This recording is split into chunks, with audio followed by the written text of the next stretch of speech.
Tanggapan Anda setelah mendengar konferensi pers dari Kapolda Sumbar, tidak ada sebetulnya statement yang menyebut bahwa ini ditutup. Tapi terkesan bahwa ada proses menuju ke sana. Ini akan ditutup karena memang sesuai penyelidikan terakhir tidak ada keterlibatan anggota polisi. Anda melihat ini seperti apa? Pertama ya, dari awal kita sudah memperkirakan banyak sesuatu yang aneh dan janggal dalam tragedi jembatan Kuranji itu. Jadi memang sikap defensif dari kepolisian, terutama Kapolda Sumbar, sejak seminggu yang lalu dan kemudian menuding semua orang seolah-olah melakukan penghakiman terhadap polisi itu sebagai sesuatu yang harus dilawan dengan cara-cara yang tidak baik begitu ya. Misalnya menuduh trial by the press. Seharusnya kalau Kapolda mau tahu peristiwa yang terjadi, tentu Kapolda harus fokus begitu ya. Terlebih dahulu mencari fakta-fakta, menemukan orang-orang yang terlibat dalam peristiwa itu. Saya sangat tidak setuju ya Mbak, kalau Pak Kapolda bilang ada 2 TKP, Polsek Kuranji dan lalu jembatan gitu. Ini TKP yang berhubungan. Ada yang sebelum jembatan diamankan masuk ke Polsek Kuranji, ada yang diamankan di jembatan juga, kemudian di Polsek Kuranji gitu. Kami sejak awal sudah meyakini bahwa penyiksaan itu muncul sejak di jalanan itu, mulai Di dari jembatan. jalan, jembatan, dan Polsek Kuranji, dan bahkan di Polda Sumbar. Itu yang kami yakini ya, dan kami tidak pernah berubah standing, berubah perkataan, menggunakan kata-kata yang kemudian berubah-ubah dalam pernyataan kami ke media ataupun ke pihak-pihak lain dalam proses kasus ini gitu. Tetapi tentu menurut saya perubahan-perubahan inkonsistensi kata-kata, pernyataan-pernyataan. Saya sangat setuju dengan pendapat Ibu ini. Karena apa? Karena pada kasus ini banyak fakta-fakta yang sangat aneh dan janggal. Dan pasti kalau seorang polisi menyiksa juga dia tidak akan mengaku.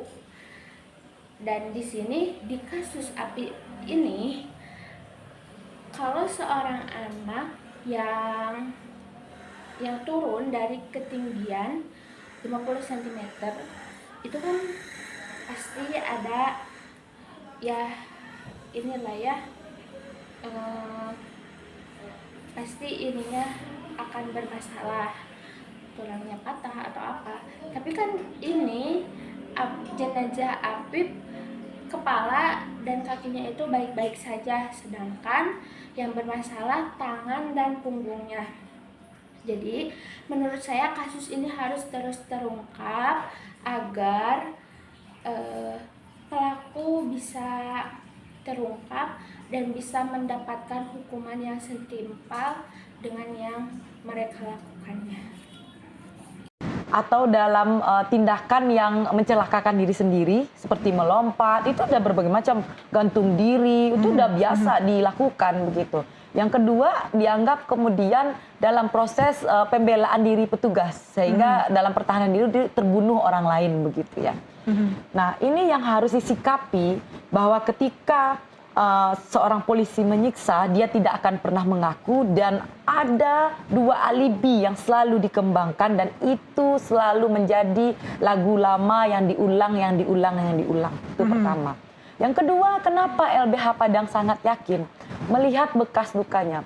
Dari awal kami tidak yakin kalau anak lompat atau terpeleset jatuh dari posisi jembatan yang sangat tinggi, air yang cuma 50 cm itu, kondisinya pasti anaknya lebih remuk redam, lebih parah.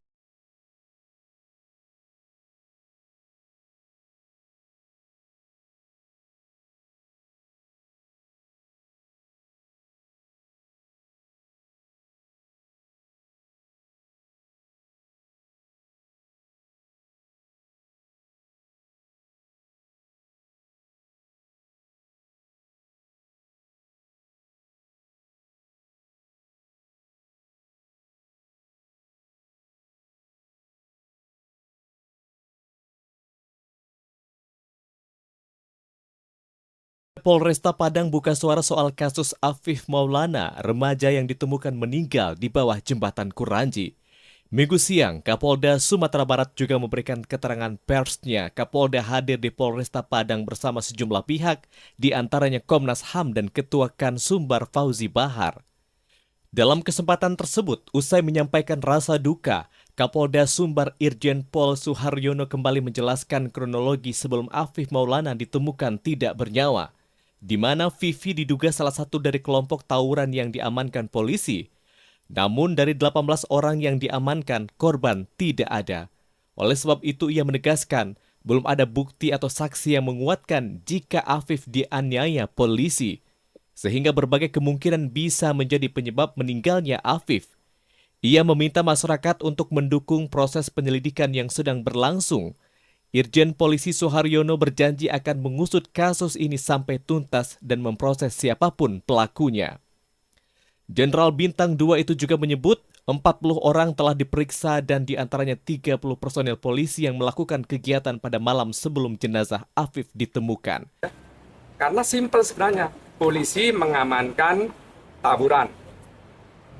Saat terjadi pengejaran oleh polisi terhadap para pelaku tawuran, ada yang berupaya melompat dari motor ke sungai. Kesaksian ini disampaikan oleh Aditya yang memboncengkan Afif almarhum. Itu kan korelasinya sudah jelas. Kalau dari tawurannya, dari penanganannya sudah sesuai prosedur profesional. Tetapi dengan viralnya berita seolah-olah polisi dipojokkan karena menganiaya seorang salah satu peserta tawuran yang namanya Afif Maulana itu, kami kan pastinya akan meminta kesaksiannya, pembuktiannya, siapa yang melihat, siapa yang mendengar, siapa yang mengetahui, siapa yang mengalami sendiri, itu namanya kan kesaksian dari seseorang yang beritanya itu A1.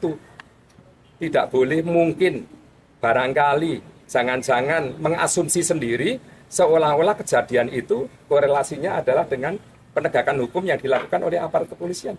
Sementara yang terjadi adalah, faktanya adalah Aditya diajak oleh almarhum Afif untuk masuk ke sungai. Tetapi Aditya tidak mau. Afif melakukan sendiri, kan bisa dikatakan begitu korelasinya. Sehingga ditemukanlah itu Afif setelah siang hari.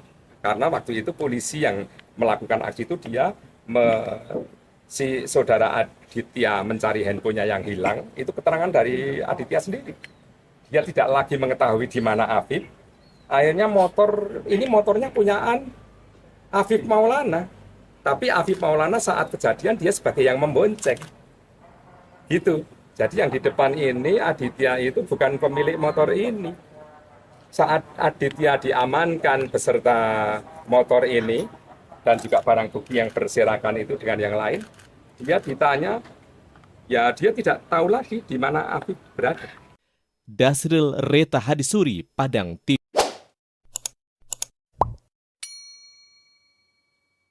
Siapa yang akan lo telepon kalau yang membunuh adalah polisi? Anak usia 13 tahun di Padang diduga disiksa dan dibunuh oleh polisi. Gak logis emang. Almarhum Afif ini masih SMP loh. Udah gila, bobrok emang institusi Polri. Dan brengseknya, kasus ini ditutup. Dibilang pula tewasnya Afif adalah karena patah tulang lompat ke sungai. Padahal Afif ini jelas mengalami luka dan lebam hasil penyiksaan dan pemukulan. Saksi bahkan bilang anak-anak ini dibawa ke kantor polisi, disundut pakai rokok, sampai disuruh ngaku, dipukul, disiksa, disuruh guling-guling dan lain sebagainya. Jagoan banget emang Halode ini. Konyolnya lagi, Polda Sumbar bilang CCTV saat penangkapan itu telah hilang karena dihapus secara otomatis. Dan Nah, kenapa saya memilih kasus Afif ini? Karena menurut saya kasus ini sudah harus terungkap pelakunya secara di sini sudah banyak fakta-fakta yang berkaitan dengan polisi dan sudah banyak fakta-fakta bahwa itu kesalahan polisi, bahwa ada penyiksaan dari polisi, dan sudah banyak juga saksi-saksi dari saksi temannya, dan sudah banyak dari logika kita juga bahwa ya seorang anak yang melompat ke sungai itu ya maksudnya mau apa ya seorang anak melompat ke sungai, sedangkan di situ juga kan sudah ada ucapan dari teman-temannya bahwa itu adalah